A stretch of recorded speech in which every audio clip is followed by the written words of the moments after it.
Alright guys, this is Brian with Turf Mechanic brand. I'm over here at a friend's house, Cameron. Cameron, wave to the camera. Howdy y'all, good to see ya.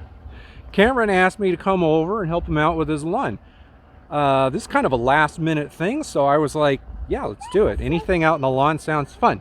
Cameron doesn't do things to his lawn very often. He kind of thinks of his lawn as a chore most of the time, like most people do.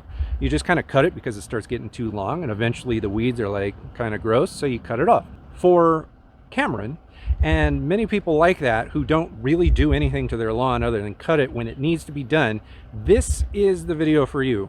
This is the one time a year application. If you're ever going to do anything to your lawn ever, just once, anytime, this is it. Just do this and you'll be pretty good. All right, now Cameron just cut the grass. He told me that he hadn't cut the grass for about 2 weeks. And as you can see, it doesn't look so bad. There's definitely some weak spots here. There's a lot of weeds mixed in everywhere. Have you fertilized the lawn ever?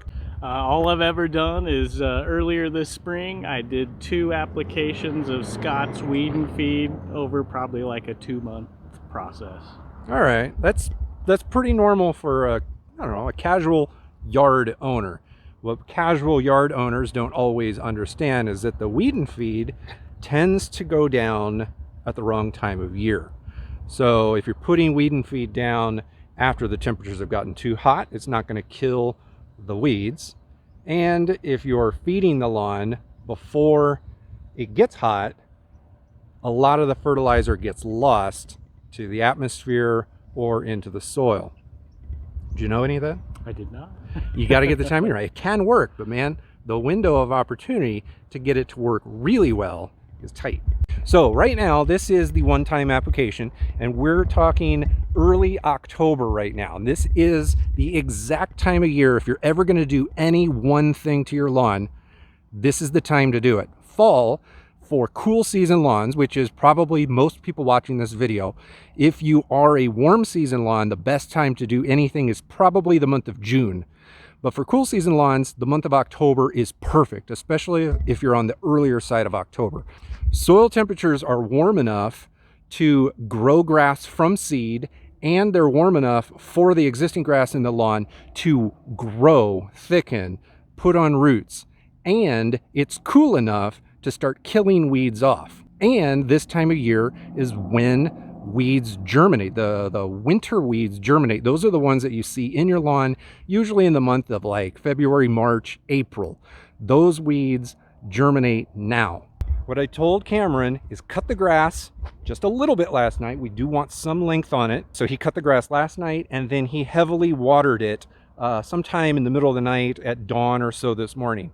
That's perfect. We want a really nice wet soil before we start all of the applications. And all of the applications for this, I literally just went over to my local grocery store and bought all of the products. Let me show you what they are. They're a very simple product. All right, so Cameron, all of this stuff literally came from the grocery store. Like, I don't know, it's a big grocery store. They sell furniture there too, but still, everyone's got those things. So what I got is a weed killer, but not a lawn killer. You can get this in any brand, but everyone knows the RoundUp name. So I got this. What's interesting about this is that it's got a cocktail of weed killing ingredients in there, but it does not contain 2,4-D. 2,4-D is what you normally see in, well, I would say it's more common to find in a weed killer. This stuff, you're going to spray it on the lawn, and the cocktail herbicides will start killing the weeds. Now, if you were going to apply stuff to your lawn more than once a year, you would do this and then come back a few weeks later to do the other stuff. But we're only doing one thing this time of year, so we have to put them together. So we're going to do it in the same day, but we are still going to separate things out a little bit intelligently. This product cost me $22.99. I don't know what it sells for in your store, but that's what I bought it for. Ironite. Most people have heard about Ironite. Ironite literally does what it says on the bag. It gives you a deep green color, and it's not going to make your lawn grow.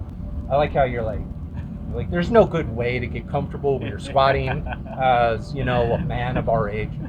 I always say it's good to have a healthy lawn, but you don't want to push excess growth. And that's what Ironite does. You're basically putting a grass friendly iron. So there are herbicidal irons.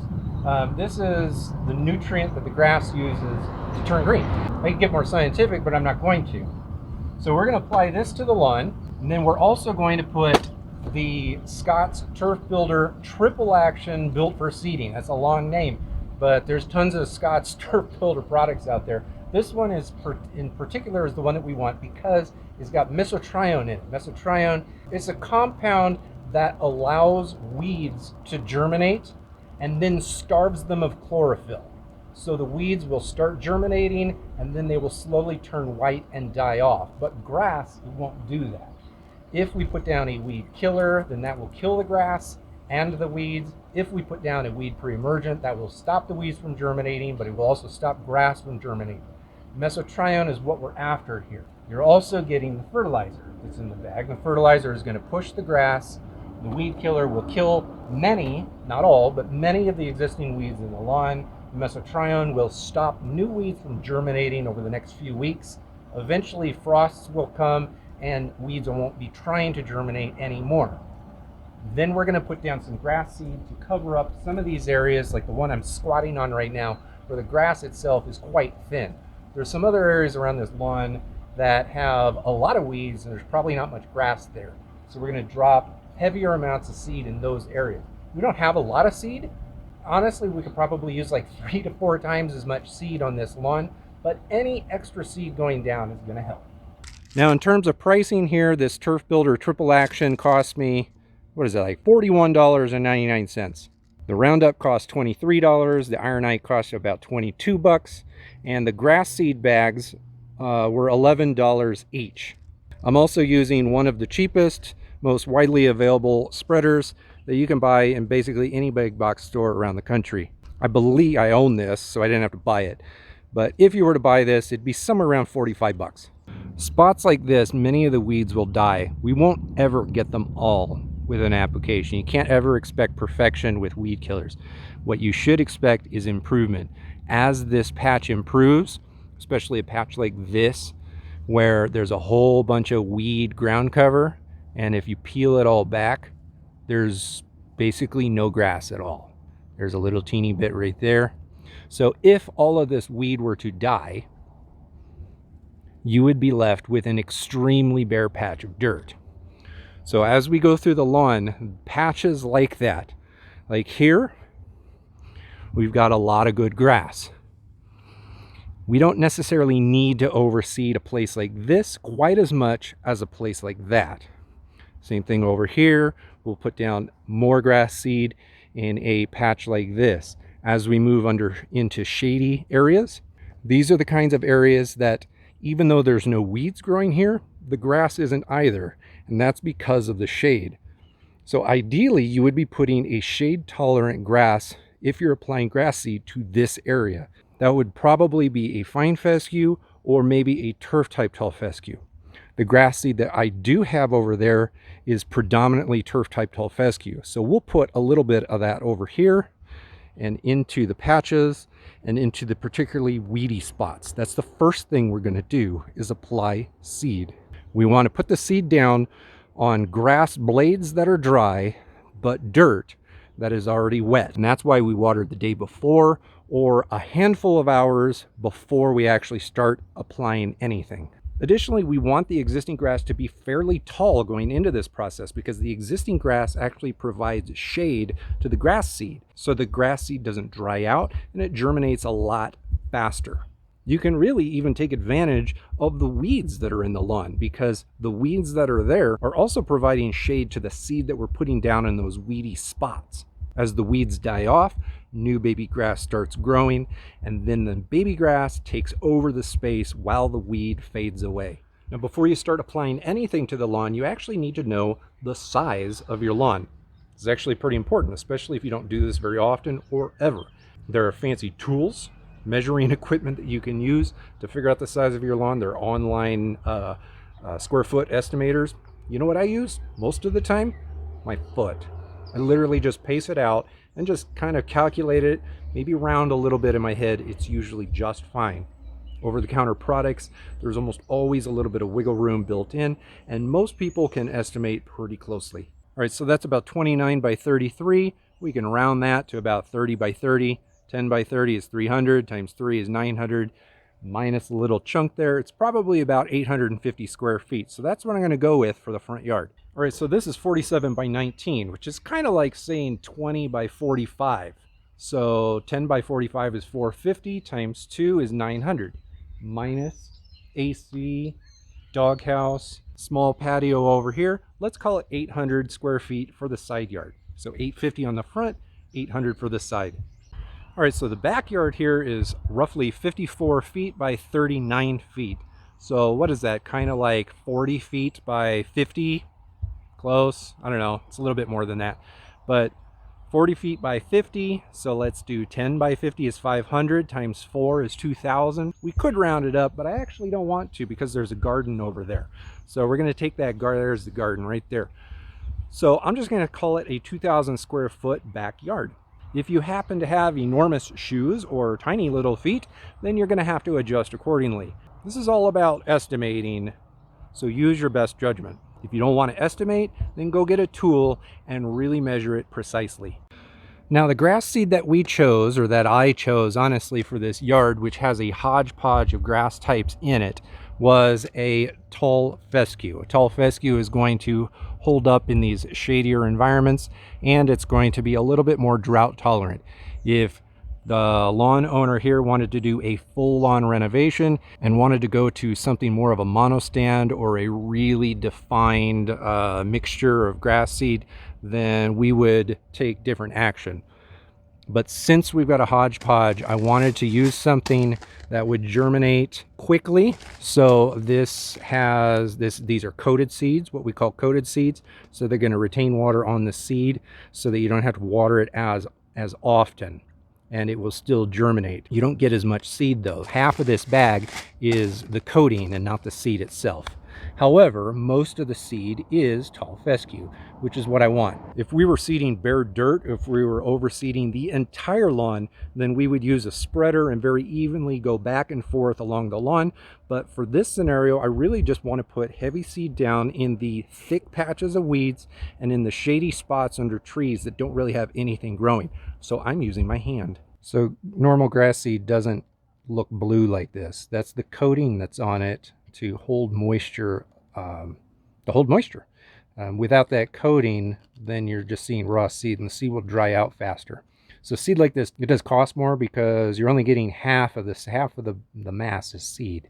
The other half is the coating. So whenever you see something like apply 5 to 10 pounds of seed per 1,000 square feet, if it's coated, you need to kind of double it. All right, having put the seed down on the ground, if that's all you were going to do, you would actually start watering it now, but that's not what we're going to do. We're going to go ahead and put the seed, this is basically a seed starting fertilizer. You got heavy nitrogen, you got heavy phosphorus, you got a little tiny bit of potassium, but what this product has is the mesotrione, which is what we're after because it's going to stop the winter weeds from germinating over the next few weeks or so, or at least a lot of them. The nitrogen in this product is mostly based on urea. So urea, once it hits the ground, it's going to want to start oxidizing. Oxidizing isn't the correct word. It's volatilization. It's going to turn into a gaseous nitrogen and go up into the sky. So you have to water it in pretty quick. And this is why doing all of this in one day isn't the best idea, but it's definitely possible. If you've only got one day and you're only going to do it once, then you might as well understand what's going to happen and be okay with it. So we're going to put this down. The backyard is roughly 2,000 square feet. The bag covers 4,000. So we're just going to estimate half of the bag. Again, you could go out and get a fancy scale and be really precise, but for the most part, you could probably estimate just fine. Now when you take the spreader around your yard, you're usually going to go around the exterior, kind of the perimeter first in a circle kind of a thing, with the edge on because you don't want to spray it outside of your fence line. And then you'll take the edge guard off and you'll just go back and forth, and you'll just go back and forth across the lawn.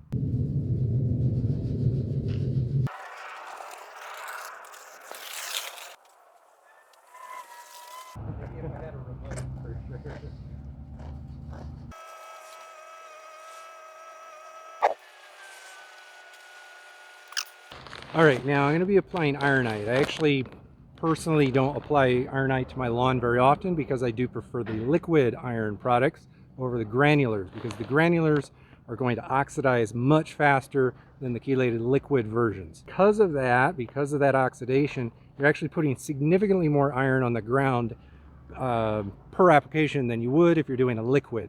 To slow the oxidation or to minimize the oxidation, when you put Ironite down, you need to water it in immediately, like within a few hours, regardless of what the bag says. Just do it right away and your results are going to be significantly better.